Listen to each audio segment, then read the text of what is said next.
बिस्मिल्लाहिर्रहमानिर्रहीम। अस्सलाम वालेकुम। आप लोगों को अगर मेरी आवाज़ सही आ रही है तो हैंड रेज कर दें।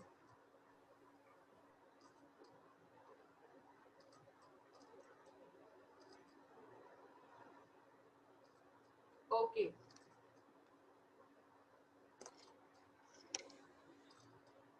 अच्छा, मैंने आप लोगों को बोला था कि आप लोगों ने बेसिक चीज़ें जो हैं वो पढ़ के आनी है सेट से related.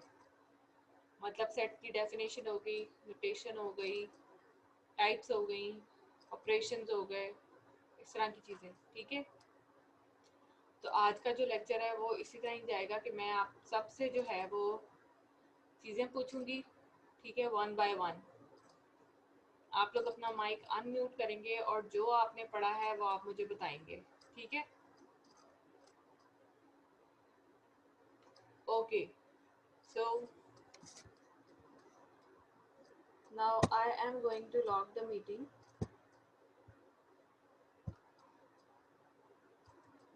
and okay. So the number one is Ramin Asif. Yes ma'am. हाँ जी, क्या पढ़ा आपने?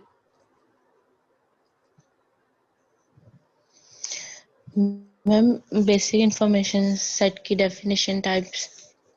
हाँ जी, बताना शुरू करो। Set is a well-defined collection of distinct objects. Set में हमारे पास कलेक्शन ऑफ ऑब्जेक्ट्स होती है और वो डिस्टिंक्ट ऑब्जेक्ट्स की कलेक्शंस होती है। और सेट को मोस्टली कर्ली ब्रैकेट से डिनोट किया जाता है। एंड सेट बिल्डर नोटेशंस भी होती हैं जिसमें डिस्क्रिप्टिव फॉर्म भी होती है और दूसरी नंबर्स में भी उनको लिखा जाता है। और टाइप्स कौन कौन सी होती हैं? मैम सेट की टाइप्स हैं, एक मिनट। सेट की टाइप्स में आ जाते हैं वो empty set, finite set, infinite set और equal sets, singleton set, universal set वगैरह। सबसेट भी होते हैं, प्रॉपर एंड इम्प्रॉपर सबसेट्स भी होते हैं। ठीक है, अनम्यूट कर लो। नेक्स्ट अरीज अरशद। जी जी मैम। हाँ जी, बताएं आपने क्या पढ़ा? मैम सेट के मतलब पढ़ा है, सेट की डेफिनेशन, उसकी सेट को लिखने के कितने वे हैं वो, और उसकी टाइप्स। ठीक है, थोड़ा बताओ। सेट जो हमारे पास होता है वो कलेक्शन ऑफ ऑब्जेक्ट्स, थिंग्स और सिंबल होता है जिसमें सारा कुछ क्लियरली डिफाइंड होता है हमारे पास। जो हम सेट को कैपिटल लेटर से मतलब उसको डिनोट करते हैं और उसमें जो ऑब्जेक्ट्स होते हैं उसको स्मॉल लेटर से। और हमारे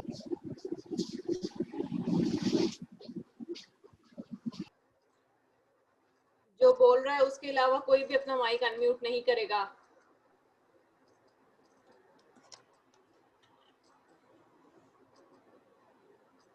जी मैम बोलूँ? हाँ जी, बोलो।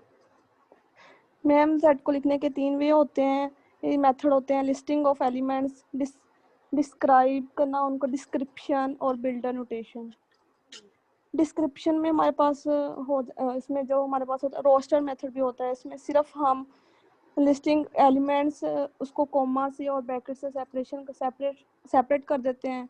इसमें जैसे ए ई आई ओ यू, इसमें कोमा डाल के उसके बाद इसको कर्ली ब्रैकेट से बंद कर देते हैं। और इसके बाद हमारे पास सेट की टाइप्स होती हैं: proper, improper, singleton, null set, subset, इस तरह। ठीक है, म्यूट कर लो mic. Okay ma'am. Ansa summer.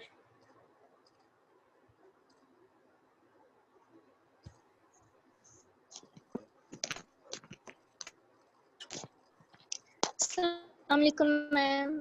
वालेकुम अस्सलाम। हाँ जी, टाइप्स डिफाइन करना शुरू करो।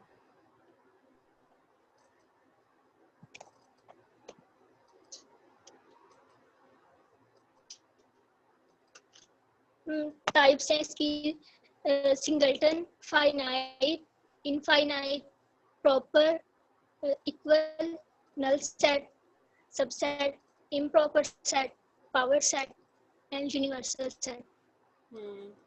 तो मैम इनको एक्सप्लेन भी करना है।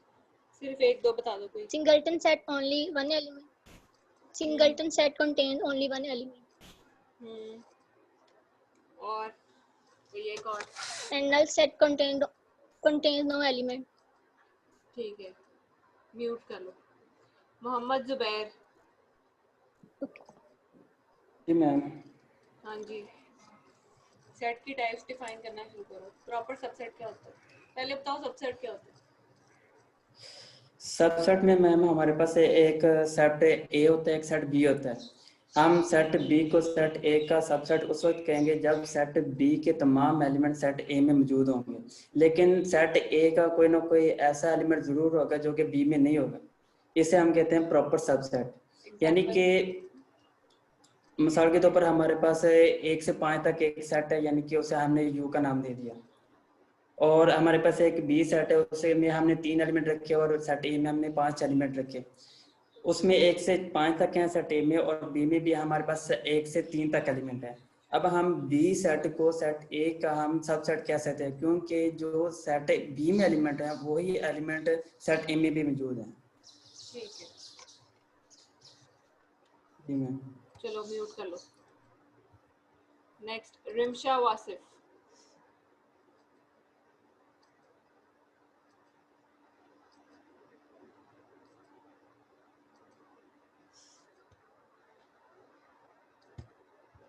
रिमशा वासिफ।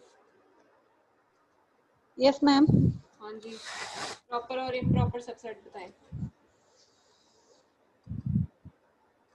मैम जो प्रॉपर सबसेट होता है ना, उसमें हमारे पास 2 सेट होते हैं, ए और बी। फॉर एग्जांपल अगर ए के हमारे पास जो एलिमेंट्स हैं वो बी के एलिमेंट्स से ज्यादा हैं, और मतलब कि एलिमेंट्स सेम हो लेकिन 1-2 एलिमेंट्स ज्यादा हो सकते हैं उससे, तो हम ये कहेंगे कि बी जो है वो हमारे पास ए का सबसेट है, अगर हमारे पास बी के एलिमेंट्स कम है तो। और जो इम्प्रॉपर सबसेट होता है उसमें हमारे पास सेम अमाउंट होती है। तरह है कि अगर हमारे पास कोई एक सेट ए है तो हम उसको हम ये कह सकते हैं कि हर सेट अपना इम्प्रॉपर सबसेट होता है, मतलब कि सेम अमाउंट होती है एलिमेंट्स की दोनों में। ठीक है, नेक्स्ट अरीज फातिमा। जी मैम।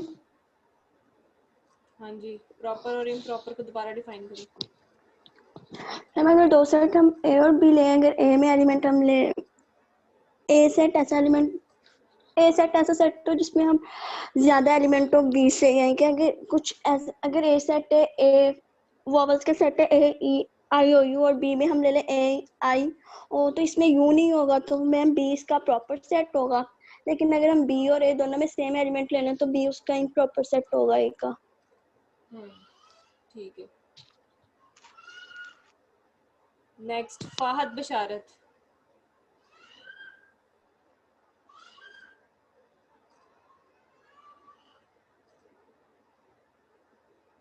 फाहद बशारत।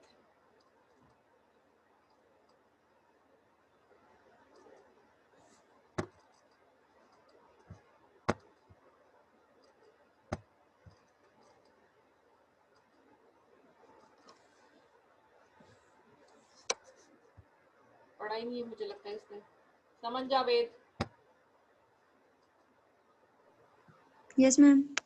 हाँ जी, जिसने नहीं पढ़ा उसको मैं रिमूव कर दूंगी। और मुझे लगता है ये जो फाहद बशारत है ये क्लास एंटर होके सो गया।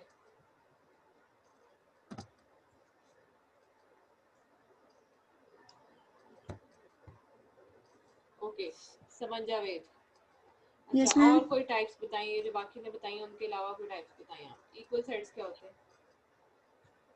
मैम इक्वल सेट्स वो होते हैं जिनमें ए में जो एलिमेंट्स हैं, 2 सेट्स ए और बी हों, ए में जो एलिमेंट्स हैं उतनी ही एलिमेंट्स बी में भी हों, वो इक्वल सेट्स होती हैं। एलिमेंट्स की तादाद मैम बराबर होनी चाहिए, उसके अंदर जो एलिमेंट्स हैं अगर वो भी सेम हो जाएं तो वो इक्विवेलेंट सेट होंगे फिर। गुड, यानी कि इक्वल और इक्विवेलेंट में क्या फर्क है? मैम इक्वल में हमारे पास तादाद बराबर होनी चाहिए और इक्विवेलेंट में हमारे पास एलिमेंट्स बराबर होने चाहिए, एलिमेंट्स सेम होने चाहिए। चलो म्यूट कर लो। Okay ma'am. नेक्स्ट कौन है? अफीफा खालिद। अस्सलाम मैम। हाँ जी, सुपर सेट क्या होता है? मैम सुपर सेट अगर ए के सारे एलिमेंट्स बी के अंदर मौजूद हैं तो बी जो है वो ए का सुपर सेट होगा। मैम मतलब कि जिसके अंदर ज़्यादा एलिमेंट्स हैं वो सुपर सेट होगा पहले का। इसके अलावा और कौन सी कोई टाइप होती है, कोई किसी ने मिस कर दी हो? यूनिवर्सल सेट क्या है? मैम यूनिवर्सल सेट वो होते हैं कि जिसके अंदर सारे के सारे एलिमेंट्स होते हैं, कोई एलिमेंट रह नहीं जाता। जैसे सेट ऑफ रियल नंबर जो है वो ऑल नंबर्स का जो है वो सुपर सेट है। नहीं, सेट ऑफ कम्प्लेक्स नंबर जो है वो सारे नंबर्स का यूनिवर्सल सेट है कि उसमें कोई भी एलिमेंट नहीं रहता। ठीक है, म्यूट कर लो। नेक्स्ट अरुण Thank you, चुकी। Yes ma'am. हाँ जी, अब तक जो पढ़ा है वो थोड़ा सा बता दो। वालेकुम अस्सलाम। सेट की डेफिनेशन पहले बताती हूँ। सेट जो होता है वो collection of well defined distinct objects होते हैं। डिस्टिंक्ट ऑब्जेक्ट्स होने चाहिए सेट में, और आगे जो है उसकी रिप्रेजेंटेशन होती है। सेट को 3 वेज, वैसे तो काफ़ी वेज होते हैं लेकिन हम 3 वेज में ज़्यादा रिप्रेजेंट करते हैं। उसमें फर्स्ट जो मेथड होता है वो स्टेटमेंट फॉर्म होती है, टेबुलर मेथड होता है और सेट बिल्डर मेथड होता है। आगे उसकी टाइप्स होती हैं finite set, infinite set, super set, power set, universal set, null set, joint set और प्रॉपर इम्प्रॉपर सेट, सबसेट। और आगे रिप्रेजेंटेशन जो है वो कैपिटल लेटर से हम इसे डिनोट करते हैं। ठीक, नेक्स्ट रुकैया।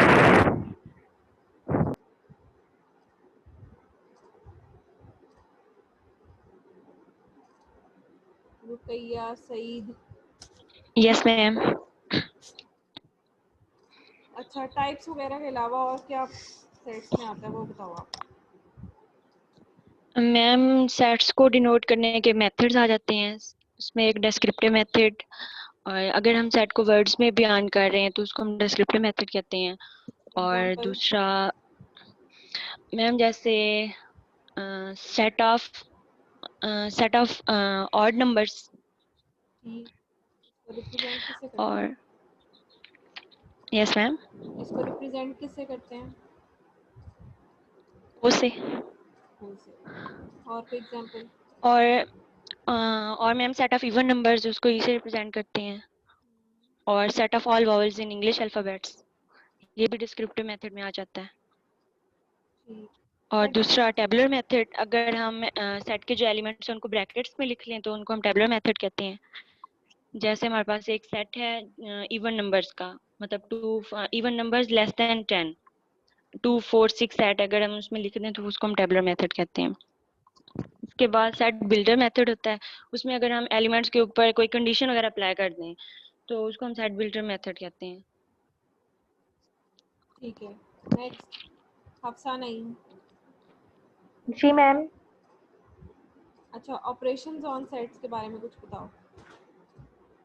मैम इसके ऑपरेशंस में union of sets, intersection of sets, मतलब यूनियन में ये ऐसा होता है कि अगर 2 सेट्स हैं ए एंड बी तो उसमें ए के भी एलिमेंट्स हो सकते हैं, बी के भी हो सकते हैं और उन दोनों के हो सकते हैं।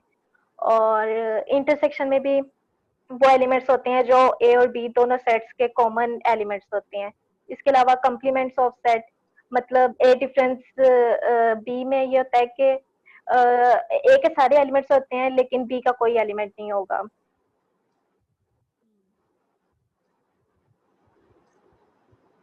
चलो ठीक है, नेक्स्ट कायनात जाहिद। Yes ma'am. हाँ जी, आप भी बताएं ऑपरेशंस ऑन सेट्स के बारे में बता दो। ऑपरेशन में मैम यूनियन होती है, इंटरसेक्शन होते हैं, कॉम्प्लीमेंट्स होते हैं, और मैम इसकी प्रॉपर्टीज भी होती हैं सेट्स में। जैसे हम कॉम्यूटेटिव प्रॉपर्टी लगा सकते हैं, एसोसिएटिव, आइडेंटिटी, डिस्ट्रीब्यूटिव, ये सारी हम क्या कहते हैं सेट्स पे अप्लाई कर सकते हैं प्रॉपर्टीज। कॉम्प्लीमेंट क्या होता है? Yes ma'am. Complement of a set क्या होता है? कॉम्प्लीमेंट ऑफ अ सेट में मैम ये होता है कि हम उसमें क्या कहते हैं, जो हमारे पास यूनिवर्सल जो सेट होता है उसके साथ उसकी इंटरसेक्शन लेते हैं, किसी भी सेट ए की अगर कहें। हाँ जी, कॉम्प्लीमेंट में हम यूनिवर्सल सेट के साथ उसकी इंटरसेक्शन लेते हैं या माइनस करते हैं basically yes universal ma'am, set में से। माइनस। हफ्सा ने ए और बी की एग्जांपल दे दी थी, यू की एग्जांपल नहीं दी थी। ओके ठीक है, next Anas Saeed. Yes ma'am. आप बता दें प्रॉपर्टीज के बारे में बता दें। मैम मैं ज़रा इसके ऑपरेशंस के बारे में बात कर लूं और ये डेफिनेशन के बारे में। मैम ये चीज़ें मैंने देखी थी थोड़ी सी, जो स्टूडेंट्स ने बताई हैं इनसे हटके हैं थोड़ी सी।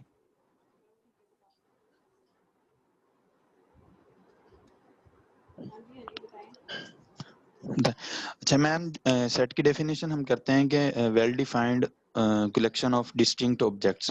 तो इसमें मैम दो वर्ड आते हैं, एक वेल डिफाइंड आता है और एक डिस्टिंक्ट आता है।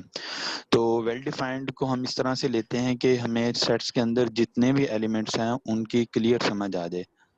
ठीक है, इसकी एग्जांपल हम इस तरह लेते हैं कि अगर हम कह दें कि स्टूडेंट्स ऑफ अ स्कूल, अगर हमने किसी 10th क्लास को मेंशन करना है किसी स्कूल की, अगर हम ये कहेंगे ना स्टूडेंट्स ऑफ अ स्कूल, तो ये स्टूडेंट्स ऑफ स्कूल में 10th भी आ जाएगी, 9th भी आ जाएगी, तो हमारा जो मेन एम है मतलब 10th क्लास को मेंशन करना वो क्लियर नहीं होगा। तो अगर हम कहेंगे ना स्टूडेंट्स ऑफ 10th क्लास, तो ये क्लियर हो जाएगा। तो वेल डिफाइंड इस रिलेशन में आ जाता है कि सेट्स के अंदर जितने भी एलिमेंट हो उनकी क्लियर समझ आ रही हो। दूसरा लफ्ज आता है डिस्टिंक्ट। डिस्टिंक्ट का मतलब होता है कि एक लफ्ज होता है डिफरेंट और एक होता है डिस्टिंक्ट। डिफरेंट होता है दो अलग-अलग चीजें, और मतलब ऐसे कह लें कि एक मेरे पास मार्कर है और एक डस्टर है, तो ये दोनों डिफरेंट चीजें हैं। तो डिस्टिंक्ट होता है कि एक मार्कर हो और एक पेंसिल हो, मतलब दोनों का काम सेम हो लेकिन हुलिये में एक दूसरे से डिफरेंट हो, तो ये मेरे पास आता है डिस्टिंक्ट में। मतलब सेट्स के अंदर जितने भी हम एलिमेंट्स लेंगे, अगर मिसाल के तौर पर हम नंबर्स ले रहे हैं ना, तो सेट्स के अंदर यही होगा कि हम सिंपल नंबर्स ही लेंगे, उसके अंदर अल्फाबेट्स नहीं लेंगे। अगर अल्फाबेट्स ले रहे हैं तो उसके अंदर नंबर्स नहीं लेंगे। उसके बाद आता है मैम इसके जो ऑपरेशंस हैं सेट्स के अंदर, यूनिवर्सल जो यूनियन, इंटरसेक्शन और कंप्लीमेंट वगैरह, ये दो सेट्स का हम तब ले सकते हैं जब उनका यूनिवर्सल सेट सेम हो। मतलब ये कि जैसे हमारे पास मैट्रिक्स में होता है कि दो मैट्रिक्स को हम कब ऐड कर सकते हैं जब उनका ऑर्डर सेम हो, इसी तरह दो सेट्स का यूनियन हम तब लेंगे जब उनका यूनिवर्सल सेट सेम हो। अगर दोनों सेट्स का यूनिवर्सल सेट सेम ना हो तो हम कभी भी दो सेट्स की यूनियन, इंटरसेक्शन और कंप्लीमेंट नहीं ले सकते। इसी तरह मैम जो कंप्लीमेंट होता है वो दो टाइप्स का होता है, एक यूनिवर्सल कंप्लीमेंट होता है और एक एग्जिस्टेंशियल कंप्लीमेंट होता है। जब हम किसी सेट को यूनिवर्सल सेट में से माइनस करते हैं तो वो हमारे पास यूनिवर्सल कंप्लीमेंट होता है, और अगर किसी मतलब एक दूसरे सेट से माइनस करते हैं, मतलब a माइनस बी कर लें या b माइनस ए, दो सेट्स हो उनको माइनस करें तो वो मेरे पास एग्जिस्टेंशियल कंप्लीमेंट होता है। बस मैम। नेक्स्ट मोहम्मद रिजवान। जी मैम। हाँ जी, अभी जो अनस ने चीजें बताई समझ आई हैं? हाँ जी मैम, लगी समझ। क्या बताया उसने? मैम जो उसने डिस्ट्रिक्ट के बारे में बताया, यानी कि डिस्ट्रिक्ट वो चीज़ होती है कि यानी कि उनका काम ही एक होता है लेकिन उनके चीज़ एक होती है, लेकिन यानी मिसाल के तौर पर उसने मार्कर बताया और पेंसिल यानी कि बताई, यानी कि उनका वर्क एक ही है लेकिन डिफरेंट चीज़ें हैं। और दूसरी उसने बताया कि इंडस्टर हो गया और साथ यानी कि मार्कर हो गया, उनका अलग-अलग है। और ये हो गया हमारे पास वेल डिफाइंड हो सकता है और डिस्टिंक्ट ऑब्जेक्ट, ये दो चीज़ बताई उसने। और उसने फिर बताया ऑपरेशन के बारे में, यानी कि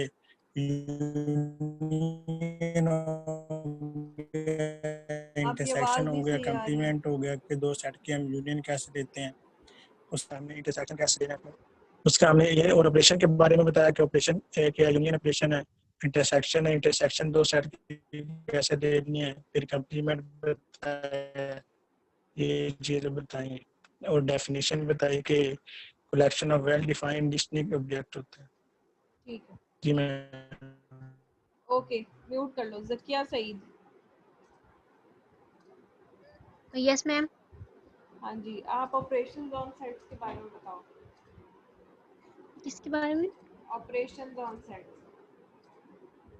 ऑपरेशन इसमें इंटरसेक्शन है, यूनियन है, कॉम्प्लीमेंट है। Sorry, properties. इसके सेट की बेसिक 2 प्रॉपर्टीज होती हैं। डिफाइन करो। हाँ, पहली प्रॉपर्टीज में ऐसी होती है कि अगर हम नंबर ऑफ एलिमेंट्स को चेंज कर देना, मतलब उनके राइटिंग स्टाइल को चेंज कर दे तो सेट में कोई भी चेंज नहीं होगा। जैसे कि अगर हम एक सेट में वोवेल्स हरूफ ए ई आई ओ यू लिखते हैं और दूसरे सेट में उनकी स्टार्ट कर देते हैं तो लेकिन वो सेट सेम ही रहेगा। इस तरह अगर उस सेट में रिपीटेड एलिमेंट्स भी हो जाए तो फिर भी वो सेट सेम रहेगा। अगर उसमें रिपीट हो रहे हैं एलिमेंट्स 1 और मोर तो सेट सेम ही रहेगा। वो दूसरी प्रॉपर्टीज की बात कर रही हूँ। चलो ठीक है, असद रफीक नेक्स्ट। जी मैम, अस्सलाम वालेकुम मैम। वालेकुम अस्सलाम। हाँ जी। Ma'am properties of sets. जी। मैम इसमें हमारे पास जो बेसिक 3-4 प्रॉपर्टीज होती हैं, एक कॉम्यूटेटिव प्रॉपर्टी होती है और एक एसोसिएटिव एंड एक डिस्ट्रीब्यूटिव प्रॉपर्टी होती है। डिस्ट्रीब्यूटिव जो क्या होता है? Commutative distributive, yes ma'am, A union B, B intersection C is equal to A union B intersection A union C. And similarly, A intersection B union C is equal to A intersection B union A union C. गलत बोल गई। चलो खैर, next Azeem Abbas. Yes ma'am. कितने लोग right? Yes ma'am. हाँ जी अजीम, चले set की प्रॉपर्टीज के बारे में बताएं। मैम जो सेट की प्रॉपर्टीज है ना, बेसिकली वो उनमें हम डिफाइन करते हैं कॉम्यूटेटिव होते हैं, एसोसिएटिव होता है, डिस्ट्रीब्यूटिव्स होता है, और देन अगले हम कंडीशंस अप्लाई करते हैं सेट्स पे। तो कंडीशंस के लिहाज से और भी काफ़ी प्रॉपर्टीज बन जाती हैं। जैसे कि हम कह दें कि ए सबसेट है बी का, तो देन जो है A union B is equal to B आएगा, या हम ए सबसेट बी का कह दें तो फिर इन दोनों की जो इंटरसेक्शन है उसका जवाब ए आएगा। और इसके अलावा प्रॉपर्टीज हैं कि अगर ए जो और बी डिसजॉइंट सेट हैं तो उनकी इंटरसेक्शन एम्प्टी होगी। तो इस तरह से मैम डिफरेंट प्रॉपर्टीज वो कंडीशंस अप्लाई करने से बनती हैं। Next Asma Bhat. Yes ma'am. हाँ जी, अभी तक जो लोगों ने बताया समझ आया? Yes ma'am. क्या बताया? कोई 3-4 बातें इम्पोर्टेंट बताओ। मैम बेसिकली तो फर्स्टली सेट की डेफिनेशन है कि वेल डिफाइंड डिस्टिंक्ट ऑब्जेक्ट्स होते हैं उसके अंदर। उसके बाद उसकी प्रॉपर्टीज़ को डिस्कस किया है और टाइप्स ऑफ सेट को हमने डिस्कस किया है। मैम उनको भी एक्सप्लेन करूँ? Yes ma'am. Okay ma'am, types में हमारे पास finite, infinite set, proper set, improper subset और मैम सबसेट और दूसरी टाइप्स आ जाती हैं। मैम जिसमें हमारे जो सेट के एलिमेंट्स है वो काउंटेबल हो, वो फाइनाइट सेट होता है।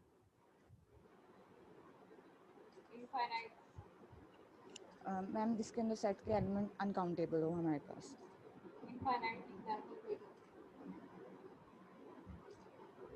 Ma'am for example set of even numbers, जिसको हम मैम स्पेसिफाई ना करें कि कहाँ तक जा रहे हैं। ठीक। नेक्स्ट कौन था अभी? एहसानुल्लाह की बारी अब। क्या अजीम अब्बास कौन है अब? जी मैम, एहसानुल्लाह।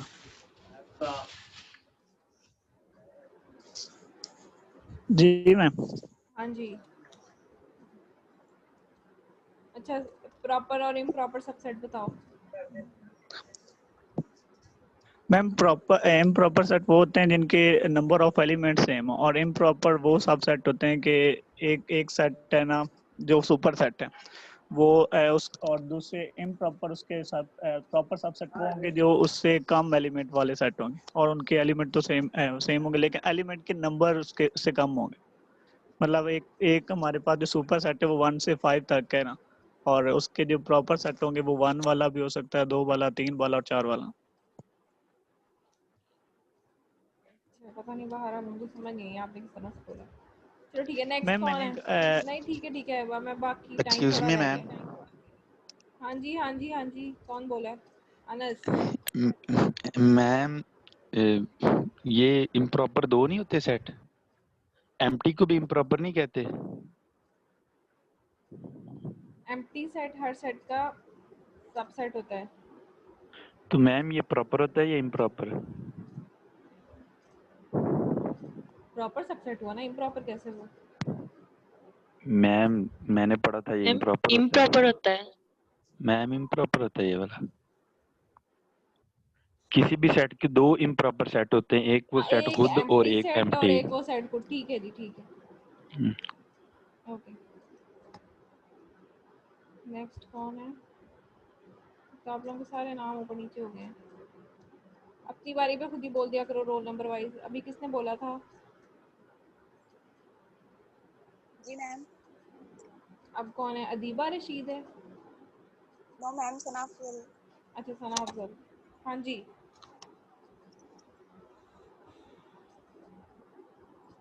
जी मैम। प्रॉपर इम्प्रॉपर को दोबारा डिफाइन करो। मैम प्रॉपर में ये होता है कि A is a subset of B, मतलब ए जो है वो सबसेट है बी का, एंड बी जो है वो उसमें एटलीस्ट 1 एलिमेंट होना चाहिए जो कि ए के अंदर ना हो। मतलब अगर दो ए जो है वो सबसेट है बी का, B contains at least 1 element which is not element of A, वो होता है प्रॉपर सबसेट। और इम्प्रॉपर में होता है कि अगर A is a subset of B and A and B जो है उन दोनों के एलिमेंट्स जो हैं वो इक्वल हों, तो हम कहेंगे कि A is a improper subset of B. अच्छा, नेक्स्ट कौन है? अदीबा रशीद। जी एग्जांपल मैम। दे के समझाना है। जी मैम। मैम प्रॉपर और इम्प्रॉपर। हाँ जी, प्रॉपर की एग्जांपल दो और इम्प्रॉपर की एग्जांपल दो। अच्छी सी एग्जांपल देनी है कि सही तरह समझ आए। जी मैम ठीक है। मैंने इतना आप लोगों को सुना, मैं लेट खुद कंफ्यूज हो गई हूँ।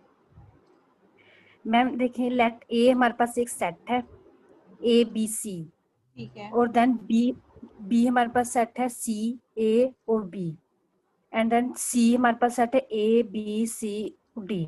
ये 3 हमें सेट दिए गए हैं। लेट क्लियरली हमें बताया गया कि ए, अब हमारे पास है ए जो है वो प्रॉपर सबसेट है सी का। ए जो है वो प्रॉपर सबसेट है सी का, क्योंकि सी में एक एलिमेंट मैक्सिमम ऐसा है डी जो कि ए का ए में नहीं है, तो ये हमारे पास हो गया प्रॉपर सबसेट। मतलब सी जो है वो प्रॉपर सबसेट हो गया ए का। नेक्स्ट देखिए, बी जो है वो प्रॉपर सबसेट है सी का। इसमें हमारे पास बी प्रॉपर सबसेट है सी का।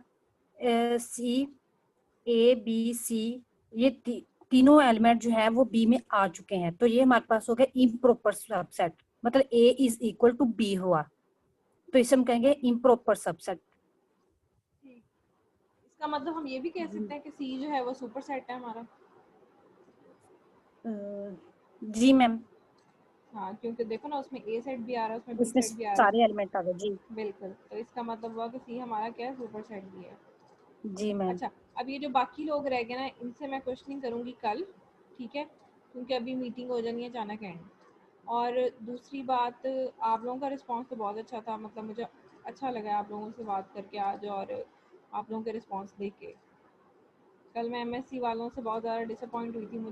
मेरे माइंड में वही था कि पता नहीं आप लोग भी पढ़ते हो कि नहीं पढ़ते।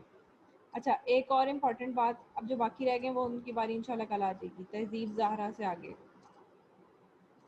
और हाँ, दूसरी बात ये कि छोटी छोटी बातों के लिए ना मुझे मैसेज नहीं करने कि हमारी अटेंडेंस एब्सेंट क्यों लग गई और ऐसे क्यों हो गया, वैसे क्यों हो गया। अभी मैंने अटेंडेंस पूरी मार्क नहीं की, पिछले वीक के आप लोगों की क्लासेस हुई नहीं, तो वो सबकी एब्सेंट्स मार्क होंगी, ठीक है?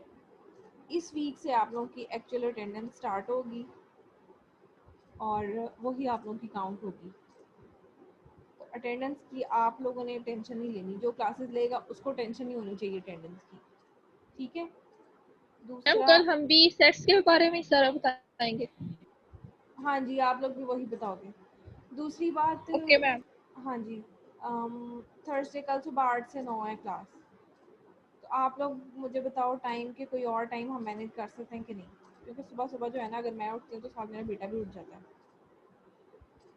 वो फिर बहुत ज़्यादा तंग करता है। तो आप लोग बताओ ज़रा मुझे कि 8 से 9 के अलावा कौन सा टाइम है।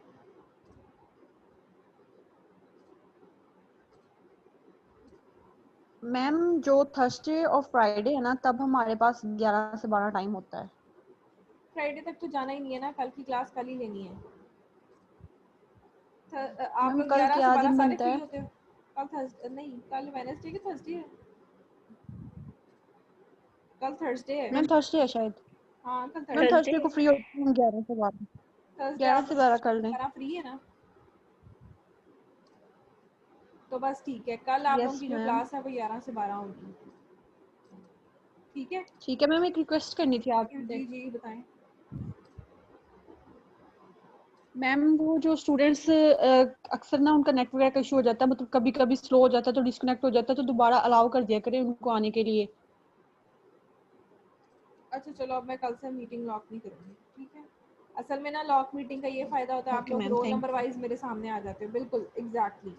अगर मैं मीटिंग लॉक नहीं करती तो आप लोग स्कैटर्ड होते हो, ये वजह होती है मीटिंग नहीं लॉक मैम, करने हम की। सीक्वेंस में ही आते हैं। वो मीटिंग लॉक हुई हो तो सीक्वेंस मेंटेन रहता है, अगर मीटिंग लॉक ना हुई हो तो सीक्वेंस मेंटेन नहीं रहता, ठीक है, ये वजह है। मैम पिछले जो मिला वो मैम लॉक नहीं करती हैं, लेकिन सीक्वेंस तो रोल नंबर वाइज मेंटेन होता है। अच्छा पता नहीं, मेरे मेरे इस पे नहीं है ऐसे, आप लोग सारे पे स्कैटर्ड हो जाते हो, मुझे फिर पता नहीं लगता मैंने किससे बात की। चलो ठीक है, मैं ऑप्शन ये वाला ख़त्म कर दूँगी कल। एक्सक्यूज मी मैम, आपसे पूछना था कि ये वाली बुक फॉलो करनी है तो इसका चैप्टर नंबर 1 कॉपी करवा लें या फ्रेंड निकलवा लें या बाकी भी? आप लोगों ने क्यों पैसे ज़ाया करने हैं, इस तरह सॉफ्ट फॉर्म में नहीं करा जाता। मैम आंखें दर्द करने लग जाती हैं। आंखें दर्द करने लग जाती हैं। जी मैम। चलो जो ज़रूरी चीज़ हुआ करेगी ना वो कॉपी करा लिया करना, सारा कराने की ज़रूरत नहीं है, मैं साथ साथ बता दूँगी। Okay ma'am. ठीक है, हाँ इतनी वो करने की ज़रूरत नहीं है। और आदत डालो, अब तो इतने महीनों से आप लोग कर रहे हो लैपटॉप पे। जी मैम ये तो है। ठीक है। जी। और बस मेरा ख्याल यही बातें हैं, और तो इम्पोर्टेंट कोई भी बात नहीं। चलें ठीक है, इंशाल्लाह कल मैम बात कल होगी। 11 बजे फ्लाइट वालों की क्लास है मैम। कौन बोल रहा है, मुझे कुछ समझ नहीं आ रहा। मैम कल 11 से 12 आपने क्लास लेनी है, वो फ्लाइट वालों की क्लास है फ्लूइड मैकेनिक्स की। अभी तो आप लोग कल मुझे कह रहे थे कि सारे फ्री हो। मैम अप्लाइड वालों की क्लास होती है 11 से 12, 12 से 1 कर दें क्लास। 12 से 1 कर दो, चलो ठीक है, 12 से 1 ठीक। Okay ma'am. ओके, अल्लाह अल्लाह हाफिज। अल्लाह अल्लाह हाफिज़ मैम। हाफिज।